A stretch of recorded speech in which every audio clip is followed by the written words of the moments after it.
10th standard Marathi अंतर्भारती मकबरा माझा मनातला activity number 3 सरगर्मी नंबर 3 के साथ में हम आप लोगों के साथ में हाजिर हुए। तो चलिए शुरू करते हैं हमारी एक्टिविटी नंबर 3 को। मकबरा माझा मनातला। अब हम यहाँ पर पैसेज पढ़ने की कोशिश करेंगे।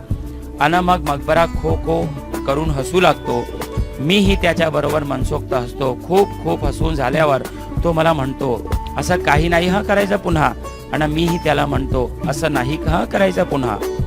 माझ्या अभ्यासिकेच्या काचेच्या विस्तीर्ण खिडकीतून मी मकबऱ्याची कितीतरी रूपं पाहिली आहेत, सकाळची, दुपारची, संध्याकाळची आणि रात्रीची। माझ्या जीवनातले उन्हाळे, पावसाळे आणि हिवाळेही मकबऱ्याने पाहिलेले आहेत। तासनतास मी महानुभाव पोत्यांच्या सांकेतिक लिप्यात डोकं खुपसून बसे तेव्हा मकबऱ्यानंच माझ्या नेत्रांवर शीतलतेचा शिडकावा केला आहे। 13व्या शतकाच्या चोंभा कवीच्या उखाहरणासारख्या अपूर्व काव्याच्या संपादनाचा आस्वाद मी ज्या ज्या क्षणी घेत असतो त्या एकांताच्या क्षणात फक्त मकबराच माझ्या त्या मनसोक्त आनंदाला प्रतिसाद देत असे।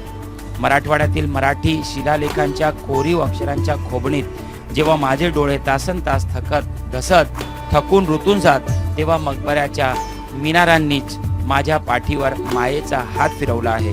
माझ्या अभ्यासिकेच्या काचेच्या खिडकीतून हाथ लांब करत माझ्या नाजुक बोटांनी त्यानेच मला सावरला है। तो ये पैसेज था। अब देखेंगे हम एक्टिविटी के कौन से क्वेश्चंस यहाँ पर पूछे गए हैं। तो सबसे पहला एक्टिविटी का क्वेश्चन आपके सामने आ रहा है, पुढील उताराच्या आधारे सूचनेनुसार कृति करा। ये हर जगह आपको लिखा हुआ मिलेगा, हर पैसेज के साथ में ये लिखा हुआ होगा। एका शब्दात उत्तरे लिहा। तो चलिए शुरू करते।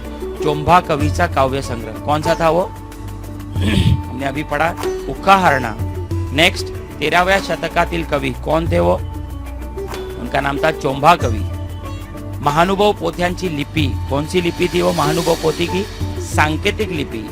और उसके बाद में लेखकाच्या पाठीवर हाथ ठेवणारे कौन था वो, लेखक की पीठ पे हाथ फेरने वाला, तो वो था मकबऱ्याची मीनारे। मकबऱ्यांची मीनारे जो थी वो लेखक जब थक जाता था तो उनके पीठ से हाथ घुमाते थे, ऐसा उन्हें महसूस होता था। देखिए एक निर्जीव चीज का मतलब एक बेजान चीज का जानदार चीज की तरह उन्होंने वर्णन किया है। ये लेखक का एक अपना बहुत बड़ा कमाल है। आगे बढ़ते हैं हम। योग्य शब्द निवडून रिकाम्या जागा भरा। खो खो, मनसोक्त, नेत्रांवर आणि खोबणीत। यहाँ पर आप देखिए पहला सवाल है आपके सामने, कोरीव अक्षरांच्या डैश लेखकाचे डोळे तासनतास धसत।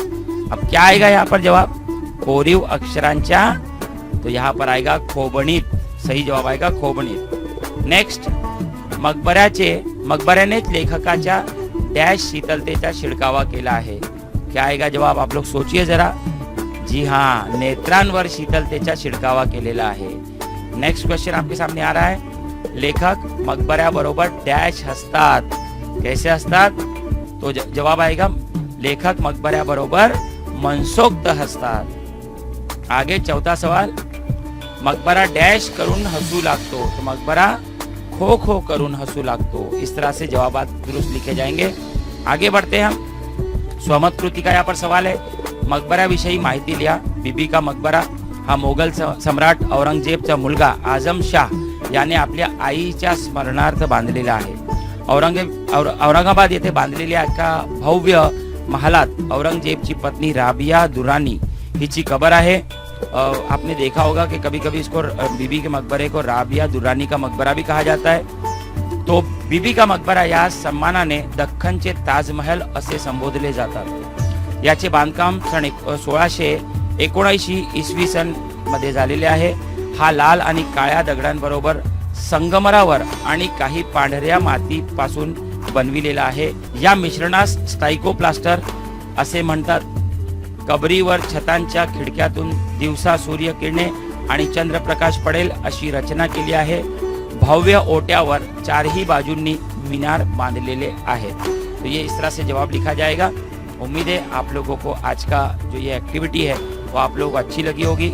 इस एक्टिविटी को आपने पसंद किया होगा। अगर आपको अच्छी लगी है तो शेयर कीजिए अपने दोस्तों के साथ में जो 10th स्टैंडर्ड में पढ़ रहे, जिनका ताल्लुक उर्दू मीडियम से, आप उन तक पहुंचाइए ये कंटेंट ताकि वो भी जो है इस कंटेंट से इस्तेफादा कर सके। तो उम्मीद है कि आप लोगों ने लाइक शेयर सब्सक्राइब कर लिया होगा। कमेंट भी करते रहिए। तब तक के लिए अलविदा दीजिए। इंशाल्लाह 4th एक्टिविटी के साथ में बहुत जल्द आपके साथ में मुलाकात करेंगे। अस्सलाम वालेकुम।